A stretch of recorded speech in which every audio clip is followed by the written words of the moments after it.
Australia has a tradition of rugby union excellence. And to celebrate that, we're joined by Matt Giteau, one of Australia's top rugby union players.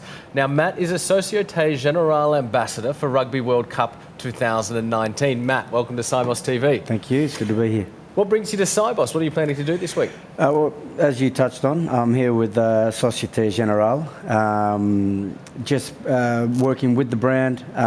This is my first time that I've actually been to a Sibos event, so just mingling with clients, obviously trying to get SocGen out there if I can in any way, but just another exposure, another learning curve for me as well. Fantastic. Because SocGen's actually going to sponsor the World Cup next year, the 2019 World Cup. So what role will you be playing in that with SocGen? Well, as an ambassador, you'll be mingling with clients, I suppose, kind of connecting rugby and business together. So I suppose just creating a bit more of a relationship there. So watching games with clients, talking about different things that I see, different experiences possibly the players could be going through, different feelings, possibly what coaches, messages, just different things like that, trying to, I think, bring that relationship closer together. And Matt, you've played rugby at the highest levels for Australia. What are the skills that people need to have to win in competitive environments, whether it's football or business? I think to be competitive, you need to have a sense of identity. And I think whether it's a sporting team or a business company, you need to know where your end goal is and what you're all trying to achieve. And within that, you've got to find ways to keep everyone motivated in their own way so that you can eventually reach your end goal.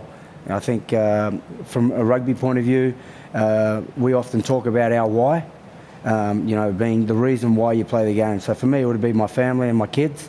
I play and I prepare as well as I can for a game so that one day when they grow up, they can see that I was potentially good at something, or that I can't embarrass them as well. That's a big motivating factor for me. And you have had a very distinguished career. I know you're probably a little bit embarrassed about that, but it's true. It's a very distinguished career. And you've played in France and Japan. So really, from your point of view, what have been the benefits of working in other cultures? What have you gained? I think that the best thing for me was I was at home for a long time. I went to one school. I never really had to fit into new environments. So I think moving to France was a huge one. Obviously, meeting new people, being able to communicate with those guys before I could learn the language was a big one. And just learning and respecting different cultures. You can't. The best advice I ever got was when I went overseas. They said, "Don't compare it to Australia. This is France or this is Japan. That's what it's like. So find your way within that environment." And that was kind of the best advice I think I ever got.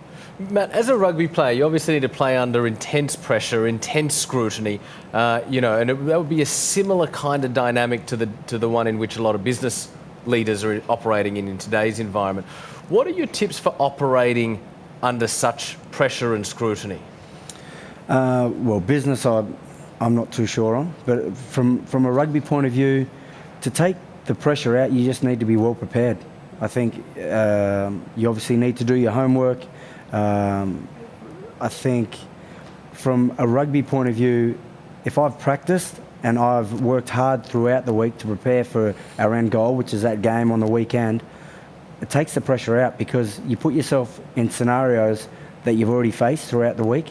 So when the game time comes, it's almost easier than the training session. So I think you've got to try and replicate those situations or put yourself in dark, hard positions when things are easy so that when that time comes, I think you handle it a lot better. And let's take this theme a little bit further, Matt, because, if you're looking at sport, people have to be tough, obviously, but clearly motivated as well. So what do you think that business people can actually learn about team resilience from sport?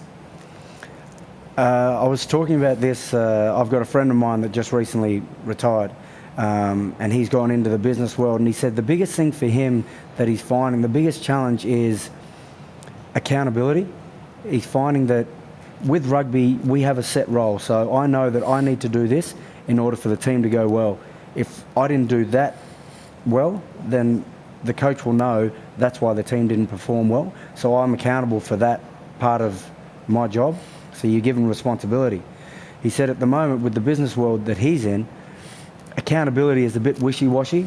It's very broad, the actual roles and responsibility that each person is given. So I think being accountable, creating a sense of environment where everyone has their own sector that they need to perform well, and if they do, they get praised. If they don't, then they're accountable for letting the team down. Matt, no doubt a question on a lot of the minds of the rugby fans is, will they get an opportunity to meet you this week at Sibos? Absolutely. 3 p.m. I think G20 is where the Soc Gen, where the box will be. So I'm going to be doing some signings, some photos, hopefully learning. I'll ask a lot of questions, hopefully learn something about business while I'm here. That's cool. I think you're going to be very busy.